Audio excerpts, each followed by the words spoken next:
Hello friends, नमस्ते। स्वागत है हमारे यूट्यूब चैनल पे आप लोगों का। और आप लोगों के बीच एक सुहर गीत लेकर आए हूँ, आप लोग पूरा देखना फुल वॉच करके। आंगने में खाड़ी कौशल्या रानी में गसे अरज कर में गसे अरज कर हो मेघ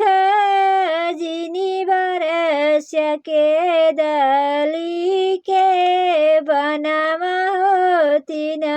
हुन जियरा व्याकुल हो मेघ जिनी बरस के दली के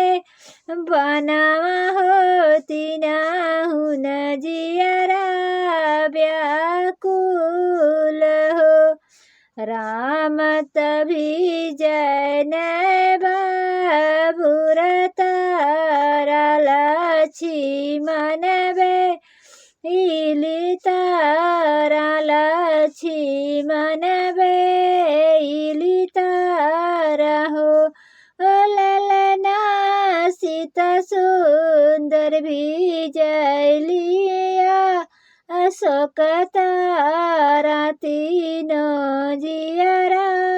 व्याकुल हो मोरे ललना सीता सुंदर भी जली अशोक तारा तीनों जियरा व्याकुल हो राम कभी जयले पगड़िया हो लक्ष्मण चुनरिया हो